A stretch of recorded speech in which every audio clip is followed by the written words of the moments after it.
신고를 지금 저희가 다 하게 돼 있지 않습니까? 전월세 신고제가 이제 정착이 되면서 결국 월세를 소득세로 이제 잡아서 본다고 하면은 그것에 과세가 되기 때문에 정부의 입장에서는 사실 뭐 굳이 전세가 달가울 건 없죠. 뭐 그것 때문에 집값 올라간다 그런 이야기들을 하고 그런 원인들을 제공을 뭐 하는 부분도 있기 때문에 그렇게 이제 보시면은 월세를 조금 더 밀어주는 수밖에 없는 뭐 그런 방향성은 있다라고 세금에 대한 보여지고요. 부분. 네. 네. 그리고 이제 네, 저희가 앞서 이제 627 부동산 규제에서부터 시작된 이 전세 관련 대출 규제 좀 자세하게 이야기를 나눠봤는데요. 이렇게 쭉 얘기를 나누다 보니까 그렇다면 우리나라 부동산 시장에만 있는 좀 특이한 제도인 거잖아요. 이 그렇죠. 전세 제도 자체가 우리도 이제는 흔들리게 되는 거 아닌가 이런 생각도 들게 됩니다. 또 이제 앞서 얘기 드린 것처럼 전세 구하기가 너무 힘들어지면서 이 모자란 보증금을 반전세나 월세로 돌리는 이 전세 월세화 자연스럽게 진행이 되고 있다고 하는데 실제로 반전세나 월세 비중 얼마나 많이 늘어났는지 궁금합니다. 네, 아까도 이제 일부에서 좀 말씀드렸던 것처럼 서울 이제 다른 지역들은 아직까지는 매물적으로 봤을 때 뭐 전월세 다 같이 감소를 하고 있습니다. 그런데 항상 주택 시장에서 바로미터라고 이제 얘기하는 서울에서 가장 특징적인 부분이 전세 매물이 준 대신에 월세 매물이 늘어났다라는 부분이거든요. 이제 뭐 비중으로 봤을 때는 사실 미미합니다. 뭐 2% 정도밖에 안 되긴 하기 때문에 크게 뭐 영향을 미칠 수준은 아니다라고 판단하지만 그렇게 나오는 것 자체가 사실 좀 이례적이긴 하거든요. 그 부분은 조금 눈여겨볼 필요가 있다라고 생각을 하고요. 그것보다도 사실 지금 좀 더 눈여겨볼 만한 것들은 가격인 것 같아요. 네, 가격이 얼마나 올랐는지 내렸는지 이게 좀 중요할 것 같아요. 저 지금 6월 달에 수도권의 전세 가격 상승률이 한국 부동산원 기준으로 0.11%였습니다. 근데 월세는 0.24%였거든요. 2배. 그렇죠. 네, 이 2배가 더 넘는 네. 수준이고 지방 같은 경우에는 지방의 아파트 전세 가격은 마이너스 0.04%였어요. 뭐 거의 약보합이다라고 하는 수준인 것 같은데 월세 가격은 0.05% 상승했습니다. 뭐 폭이 엄청나게 크진 않지만 전세는 떨어지고 월세는 올라가는 그런 상황들을 보이고 있다라고 이제 볼 수 있을 것 같고요. 결국 전반적으로 전국적으로 봤을 때 전세 가격은 뭐 하락하는 지역도 있고 그리고 안정화되고 있는 지역도 있다라고 보여지지만 월세 가격 상승세는 상당하다라고 분석을 하는 게 맞을 것 같습니다. 일단은 통계상으로 봤을 때는 뭐 전세가가 뭐 그렇게 엄청나게 오른 걸로는 나오진 않습니다. 예. 근데 이제 그 임차인들이 느끼는 그 체감 지수는 훨씬 더 또 힘든 상황인 것 같은데 현장에서 체감하시는 그 임차인들 상황은 좀 어떤가요? 다 힘들어요. 임대인도 힘들고 임차인도 힘든 게 임대인들은 일단 아까도 말씀드렸지만 갭 투자도 안 되고 뭐 어떻게 사실 내가 내 집에 들어가서 살지 않으면은 모든 게 불안한 상황이 되어 버렸거든요. 결국 그 내가 집주인이면서 지금 내가 다른데 임차인으로 가는 게 되게 부담스러워진 상황이고 임대인의 지위를 유지하는 것 자체가 지금은 되게 부담스러운 상황이기 때문에 그런 측면에서 임대인은 좀 힘들다. 물론 매물이 없다라는 이야기도 많이 하시지만 실제로 임대인들도 뭔가 선택을 할 수 있는 케이스가 너무 줄어든 게 지금의 상황이다라고 보여지고요. 반대로 임차인 세입자 같은 경우에는 결국 내가 가고 싶은 집들은 가격이 더 올라가고 있는 상황인데 뭐 보합 그대로 되거나 올라가는데 내가 받을 수 있는 대출은 줄어드는 거예요. 그러면은 결국 내가 눈높이를 낮추던가 아니면은 불가피하게 반전세로 바꾸던가 집주인에게 협의를 해야 되는 상황인데 이제 집주인들은 기존에 이제 5억이 있던 거를 그러면 4억으로 내려주고 이거 1억만큼을 전환시켜 준다라고 하면은 결국 어디선가 1억 원을 또 구해 와야 되거든요. 그러면은 또 집주인도 쉽지가 않아요. 당장 1억 원이라는 돈을 또 그 돌려주면서 어떻게 구하는 것들이 쉽지가 않기 때문에 결국 이제 상호간에 임대인과 임차인 모두 다 좀 힘든 상황이 오고 있는 상황이다라고 보고 있고, 근데 가장 손쉬운 선택이 말씀드린 것처럼 반전세로 가는 거거든요. 예, 그나마 뭐 지금 생활안전자금이라는 주택담보대출은 1억 원까지 가능하기 때문에 그런 식으로 협의를 하면서 맞춰 나가고 있습니다. 그러니까 반전세를 이제 선호를 할 수밖에 없는 상황인데, 그러면은 결국 임차인의 실질적인 부담은 이제는 그 이자만 내던 거에서 월세까지 내야 되는 상황이 되다 보니까 부담이 증가하게 되는 부분이다라는 게 되겠죠. 네, 그러니까 이게 표면적으로는 뭐 전세가 그렇게 많이 안 올랐네라고 하지만 네. 이제 월세 시장까지 다 같이 들여다봤을 때는 네. 이게 계속해서 상승하고 있는 부분이다. 네. 그리고 월세 시장에서의 상승 폭이 굉장히 가파르다. 이렇게 정리를 해볼 수 있을 것 같고, 네. 그럼에도 불구하고 이 정부에서는 이 전세 제도 자체가 우리나라의 부동산 시장에 뭔가 좀 거품을 받치고 있는, 떠받치고 있는 그런 존재라고 생각을 한 것 같아요. 네. 네. 그래서 이제 뭔가 그런 월세화를 좀 유도하고 있는 게 아닌가 이런 생각이 드는데, 우리나라는 좀 전통적으로 전세는 재테크고 월세는 그 매달 나가는 돈 진짜 손해다. 그쵸. 뭐 이런 인식이 있는데, 이게 이제 임대인 입장 다르고 임차인 입장 좀 다를 것 같습니다. 사실 그 하나 덧붙여서 말씀을 네. 드리자면은 지금 정부가 월세를 선호하는 이유는 1주택자를 가정을 했을 때 전세를 주면은 세금을 물릴 수가 없습니다. 그러니까 전세는 정확히 소득으로 볼 수가 없기 때문에. 하지만 월세를 받으면은 소득으로 물려서 세수 확보가 가능한 측면이 있습니다. 그래서 월세를 내면 뭐 세제 혜택을 좀 준다 이런 얘기가 그래서 나오는 그렇죠. 그러니까 결국 이게 신고를 지금 저희가 다 하게 돼 있지 않습니까? 네. 이 전월세 신고제가 이제 정착이 되면서 결국 월세를 다 소득세로 이제 잡아서 본다고 하면은 그것에 과세가 되기 때문에 정부의 입장에서는 사실 뭐 굳이 전세가 달가울 건 없죠. 뭐 그것 때문에 집값 올라간다 그런 네. 이야기들을 하고 그런 원인들을 제공을 뭐 하는 부분이 있기 때문에 그렇게 이제 보시면은 월세를 조금 더 밀어주는 수밖에 없는 뭐 그런 방향성은 있다라고 세금에 대한 보여지고요. 부분. 네. 네. 그리고 이제 아까 질문 주신 것처럼 임대인과 임차인 입장에서는 결국 임대인은 이 전세 보증금을 말씀드렸던 것처럼 그냥 대출금으로 이제 활용했다라고 보시면 될 것 같아요. 내가 주담대 받는 거 아니면은 내가 직접 거주하면서 주택담보대출 받는 것과 아니면은 임차인을 두고 거기서 보증금을 대출금 형태로 받는 거다. 이제 그렇게 쓴다라고 하면은 임차인은 낮은 대출 금리가 좀 가능했던 거죠. 그리고 원금을 갚지 않기 때문에 이자만 내기 때문에 그런 이제 부담도 적고. 그리고 한 달 매달 나가는 금액이 적다 보니까 결국 금리도 사실은 전세 대출 금리가 낮았거든요. 네. 그렇다 보니까 이런 것들을 활용해서 임대인과 임차인 모두에게 윈윈이었다라고 생각을 합니다. 서로 다 좋았던 건데 이제 갭 투자가 안 되니까 수도권은 임대인은 전세를 이제 쓰고 싶어도 못 쓰는 상황이고 임차인은 지금 금리는 떨어지는데 말씀드린 것처럼 반전세로 가면은 월세는 더 비싸단 말이에요. 네, 이제 전환율을 그 전월세 전환율 같은 거 감안을 하면은 결국 지출 자체는 늘어나게 됩니다. 조금이라도. 그래서 이게 그렇게 되면 궁극적으로 이게 다 월세로 넘어간다. 그러면은 우리 흔히 말하는 자산의 축적이 조금 더 어려워진다.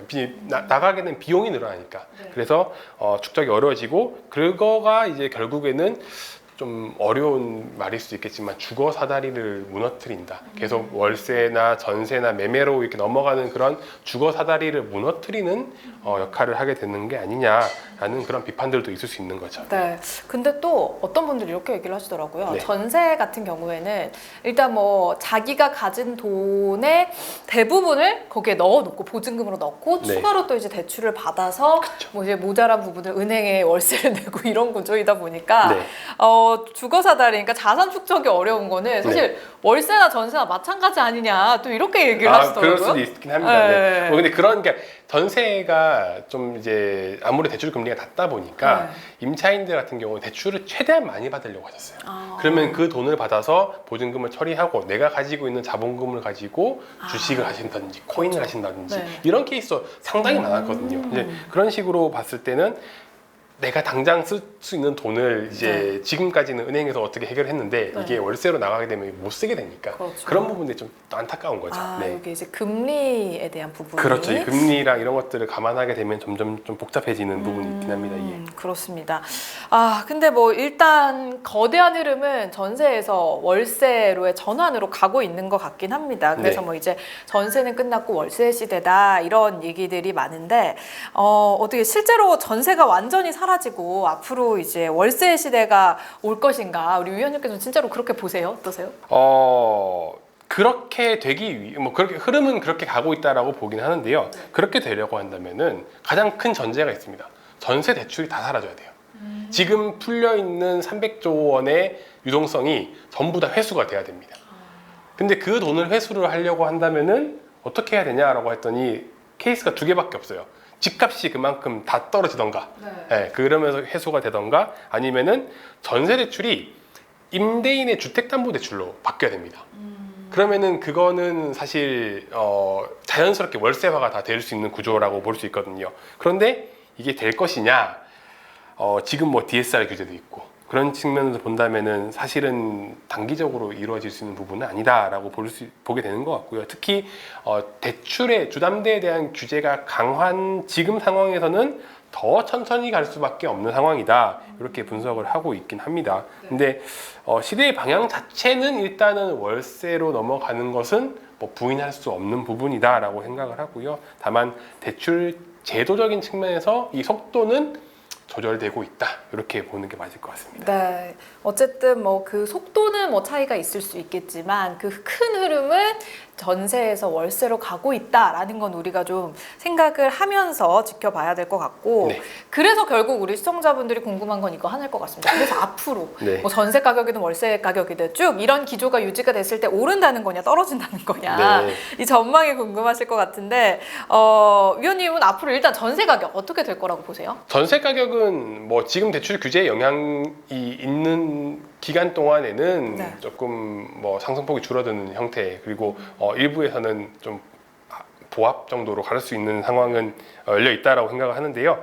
결국 이거는 단기간에 미치는 영향이고, 장기로 본다면은 결국 집이 많아야 됩니다. 전세 가격은 무조건 공급과 가장 직결되는 거기 때문에, 뭐 지금 대구 같은 데 보면은 준공후 미분양이 엄청 많다라고 하는데, 이렇게 미분양 실제로 이제 지어진 빈 아파트가 많다는 거는 언제든지 이거를 전세나 월세로 공급할 수 있다는 이야기지 않습니까? 그러니까 전세값이 올라가지 못해요. 계속 떨어집니다.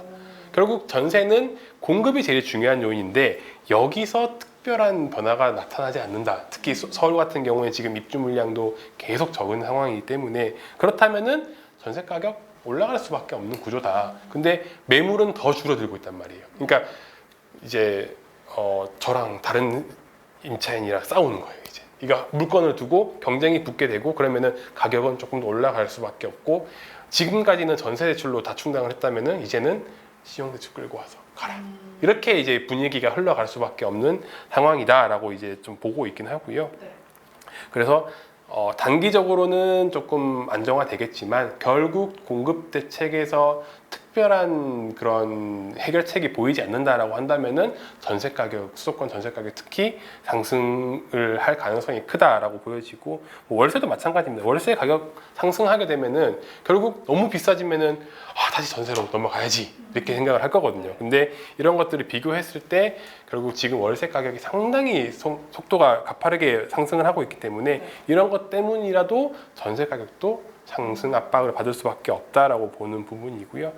단기적으로 그럼 단기가 얼마나 단기냐라고 하면은, 저희가 지금은 이사를 안 하는, 여름이니까 안 하고 있는데 가을이 되면 다시 돌기 시작합니다. 예, 그럴 때가 되면은 아무래도 지표적으로는 조금 반등이 나타날 가능성이 크다. 네, 이렇게 생각을 하고 있습니다. 근데 이게 사실 집주인 입장에서 봤을 때 네. 내가 아무리 전세에서 월세로 돌리고 싶어도 네. 좀 내가 가지고 있는 그러면은 그 시드머니라고 할까요? 돈이 좀 있어야 이거를 월세를 받을 수 있는 그렇죠. 건가요? 예, 내가 결국 전세 대출 있던 거를 내가 대출을 주택담보대출 받아서 네. 이거를 일부 내어주고 그 다음에 나머지 부분만 월세로 돌릴 수 있는 거거든요. 네. 그런데 그게 대출도 막혀 있죠. 대출 막혀 있어. DSR 때는 막혀 있기도 하고, 지금 주택담보대출을 받으면 내가 거기 살아야 돼요. 네, 그렇죠. 네, 그러니까 지금 한도가 그럼 1억밖에 안 되거든요. 딱 1억만큼만 대출을 받아서 생활안정자금을 받아서 그거로 반전세로 돌릴 수 있는 구조밖에 안 되긴 합니다. 결국 그런 상황이라고 보시면 될 것 같아요. 그러면은 사실 이게 뭐 확 상승하지도 못하고 확 떨어지지도 못하는 이유가 이런 그런 복잡한 거죠. 관계일 그러니까 좀 결국 있나요? 돈 때문이에요. 결국 대출 때문에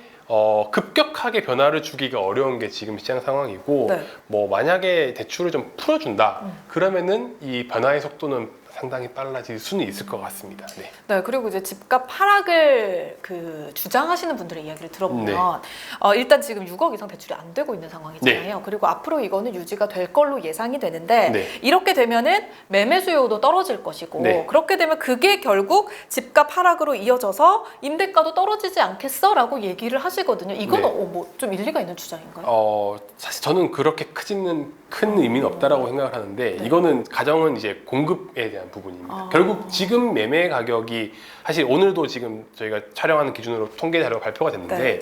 서울의 상승폭이 다시 커졌어요. 주간으로.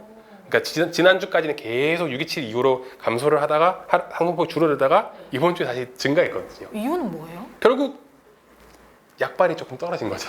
대출의 규제 약발이 떨어진 거고. 정말 초단기 약발이었네요. 그럼 그래도 뭐 그 과열을 잡는 게 목표였으니까 네네네. 어느 정도 과열이 잡히고 상승폭이 조금 커지긴 하는 게 특징적이긴 한데 일단 이런 식으로 결국 궁극적으로 공급이 이루어지지 않으면은 가격을 컨트롤하기는 진짜 어려운 부분입니다. 그래서 그게 공급은 결국 임차인들에게도 그 시그널을 주는 게 있고 임대인들에게도 시그널을 주는 게 있기 때문에 그게 제일 중요하다, 핵심이다라고 생각을 하고요.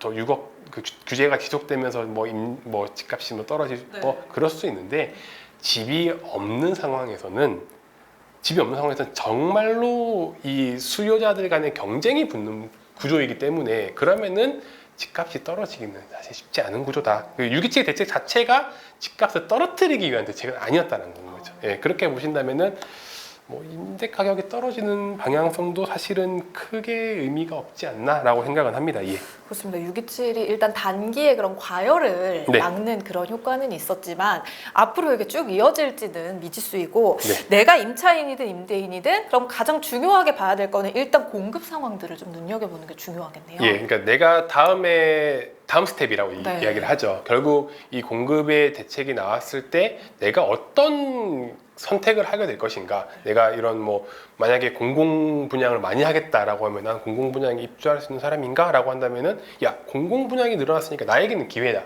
그러신 분들은 또 그쪽으로 전략을 세우셔야 될 거고 근데 나는 이런 대상이랑 아무 관련이 없네 하신 분들은 그냥 빨리 나름대로도 대응책을 마련하셔야 되는 거고 이런 식으로 자기 수요자 특성별로 맞게 대응책을 마련하셔야 된다는 부분이고요.